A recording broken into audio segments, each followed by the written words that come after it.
আসসালামু আলাইকুম everyone, welcome back to my channel. আজ আমি আপনাদের টমেটোর সস বানিয়ে দেখাবো, আর তাও আবার একদম দোকানের মতো। খেয়ে বুঝতেই পারবেন না যে এটা বাড়িতে বানানো না দোকানের। দেখুন, টমেটোটা একদম দোকানের মতো বানিয়েছি, আর এটা দেখেই বুঝতে পারছেন ঘনত্বটা কিন্তু একদম দোকানের মতো হয়েছে। কালার, টেস্ট সব কিছু একদম দোকানের মতোই হবে। বাড়িতে যদি টমেটো লাগানো হয় তাহলে অনেক সময় টমেটো খেয়ে শেষ করা যায় না, আর বাড়িতে থেকে থেকেই পচে যায়। তাই এবার টমেটোকে নষ্ট না করে এভাবে সস বানিয়ে রাখবেন। এটাকে আপনারা রান্নার সময়ও টমেটোর পরিবর্তে দিতে পারেন। দোকানে টমেটোর সস না কিনে মাত্র 30 টাকা খরচা করে এভাবে টমেটো দিয়ে বাড়িতে সস বানিয়ে নিতে পারবেন, আর এটাকে ফ্রিজে বহুদিন স্টোর করে রাখতে পারবেন। তাহলে চলুন দেখে নিই কীভাবে বানিয়েছি। এখানে আমি 1 কেজি মতো টমেটো নিয়েছি, আর টমেটোগুলোকে খুব ভালোভাবে ধুয়ে পরিষ্কার করে নিয়েছি। টমেটোর সাইজটা এরকম মিডিয়াম নেবেন, তবে ছোট নিলেও কোনো সমস্যা নেই, তবে মিডিয়াম নেওয়াটাই বেটার। আর কাঁচা দেখে টমেটো নেবেন না, এরকম পাকা পাকা টমেটো নেবেন। আর এখানে নিচ্ছি কিছু আদা কুচি, কিছু রসুন কুচি ও একটা পেঁয়াজ। আমি এখানে মশলা টমেটো সস বানাবো, তাই এখানে নিচ্ছি 1 চামচ জিরে, কিছু জয়িত্রী, কিছু গোলমরিচ, লং, ছোট এলাচ ও কিছু দারচিনি। এবার এগুলোকে আমি একটা পটলি করে এভাবে বেঁধে রেখে দিচ্ছি। আপনারা চাইলে মশলাটাকে আগে থেতলে নিতে পারেন। এটাকে আমরা রেডি করে রেখে দিচ্ছি, এটা পরে ব্যবহার করব, আর কখন করব সেটা আপনারা দেখে নিতেই পারবেন। এটাকে এভাবে একটা পরিষ্কার ও পাতলা কাপড়ে এভাবে বেঁধে রেখে দেবেন। এবার টমেটোটা কিভাবে কাটতে হবে সেটা আপনাদের দেখিয়ে দিচ্ছি। টমেটোটাকে এভাবে 4 ভাগ করলেই হবে, খুব ছোট কাটার প্রয়োজন নেই। আর টমেটোর মুখে এই যে বোটাটা, শক্ত বোটাটা দেখছেন, এটাকে কেটে ফেলে দেবেন। এটা কিন্তু থাকলে খুব একটা টেস্ট ভালো আসবে না, এটাকে তাই কেটে এভাবে বাদ দিয়ে দেবেন। এভাবে আমি সব টমেটোগুলোকে কেটে নিচ্ছি। আর টমেটোর মধ্যে যদি কোনো নষ্ট অংশ থাকে তাহলে সেই টমেটোটাকে না নেওয়াই ভালো, তা না হলে পুরো সসটাই কিন্তু নষ্ট হওয়া টমেটোর একটা গন্ধ থেকে যাবে। তাই নষ্ট হওয়া টমেটো ব্যবহার করবেন না।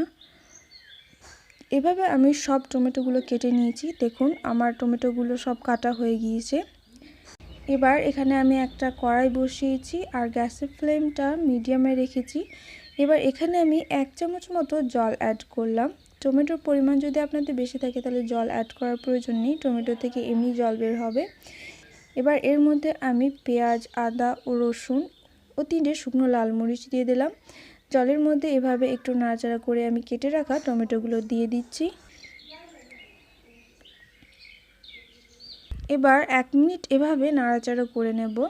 দেখবেন টমেটো থেকে প্রচুর পরিমাণে জল বের হবে, আর এই জলেই কিন্তু টমেটোগুলো খুব ভালোভাবে সেদ্ধ হয়ে যাবে।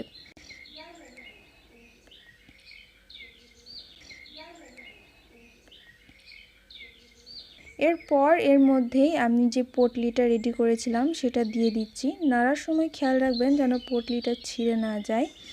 দেখুন, কিছুক্ষণ নাড়াচাড়া করার পর আমার টমেটো থেকে কত পরিমাণ জল বের হচ্ছে, আর এভাবে আমি একটু পর পর নাড়িয়ে নিচ্ছি। আপনারা চাইলে এটাকে ঢেকেও রাখতে পারেন।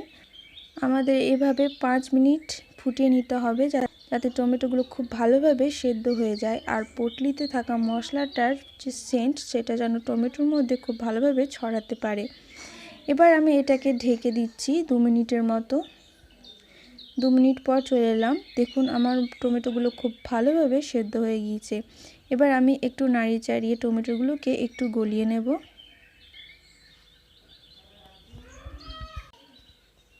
দেখুন, টমেটোগুলো আমার প্রায় গলে গিয়েছে। এবার এর মধ্যে যে আমি পটলিটা রেখেছিলাম এটা আমি তুলে নিচ্ছি, আর পটলির মধ্যে থাকা রসটাও আমি এভাবে নিচড়ে দিয়ে দিচ্ছি। এর মধ্যে যে রসটা আছে সেটা থেকে যে সেন্টটা বের হবে সেটা খুবই ভালো লাগে। যেহেতু আমরা মশলা টমেটো সস বানাচ্ছি, তাই এখানে এই মশলাটার সেন্ট খুবই প্রয়োজন। তবে আপনারা যদি মশলা টমেটো সস না বানাতে চান তাহলে এটা স্কিপ করতে পারেন। আবার যদি কেউ আদা, রসুন, পেঁয়াজ পছন্দ না করে থাকেন তাহলে তারাও কিন্তু আদা রসুন ছাড়াও বানাতে পারেন।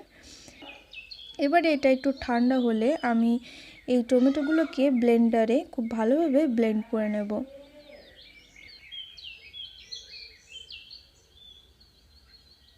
দেখুন খুব ভালোভাবে ব্লেন্ড করে নিয়েছি। এবার আমি এটা একটা ছাঁকনি দিয়ে ছেঁকে নেব, যাতে আমাদের টমেটোর সসটা একদম দোকানের মতো তৈরি হয়।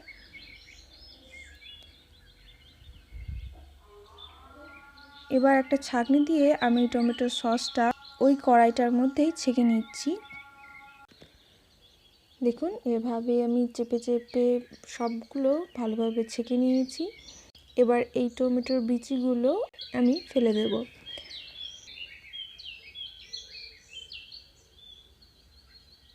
এবার আমি গ্যাসের ফ্লেমটা মিডিয়াম টু হাই করে নিলাম।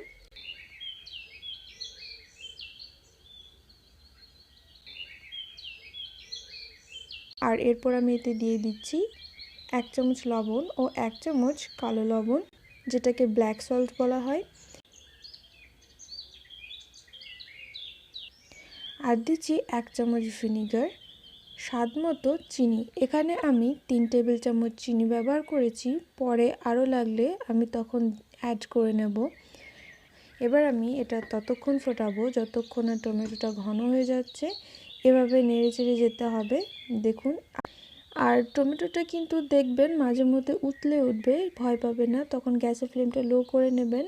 আর এখানে আপনারা যেই এই ফ্যানটা দেখতে পাচ্ছেন, এটাকে আবার তুলে ফেলে দেবেন না, কারণ পরে যখন টমেটোটা ঠান্ডা হয়ে যাবে তখন এটাই টমেটোর সাথে মিশে কালারটা খুব সুন্দর দেবে।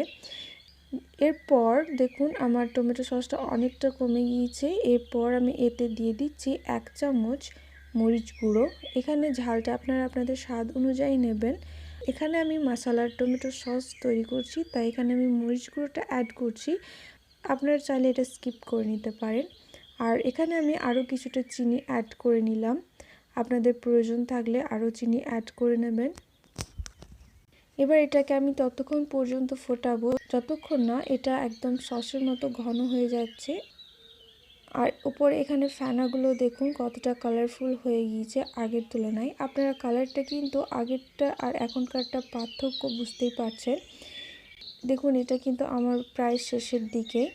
এভাবেই ফুটিয়ে ও নাড়িয়ে নাড়িয়ে যেতে হবে যতক্ষণ না টমেটোর সসটা এরকম ঘন হয়ে যাচ্ছে। এবার আপনারা দেখেই বুঝতে পারছেন গ্রেভিটা কতটা ঘন হয়েছে। এবার আমি গ্যাসটা বন্ধ করে দেব আর এটাকে রেখে দেব ঠান্ডা হওয়ার জন্য।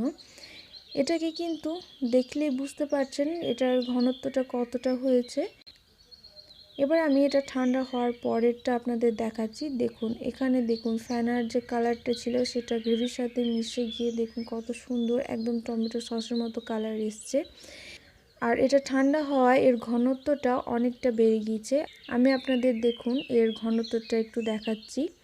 এভাবে আমি একটা ডিশের ওপর গ্রেভিটা নিলাম।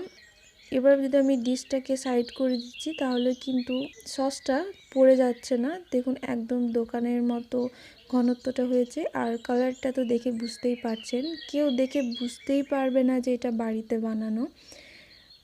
বানানো খুবই সহজ। আশা করছি আপনাদের আর কখনো টমেটো সস কিনে খেতে হবে না। এভাবে একবার বাড়িতে বানিয়ে দেখবেন। দেখুন আমার 1 কেজি টমেটো থেকে আমি কতটা পরিমাণ সস তৈরি করেছি। এবার এটাকে আমি একটা বোতলের মধ্যে ভরে ফ্রিজে রেখে দেব। এভাবে বাড়িতে যদি সস বানিয়ে খান তাহলে তো আর কখনো দোকান থেকে কেনার প্রয়োজনই পড়বে না। আর এটা যেহেতু বাড়িতে তৈরি করা, তাই এটা হেলদিও হয়ে থাকে, এর মধ্যে কোনো কেমিক্যালও থাকে না।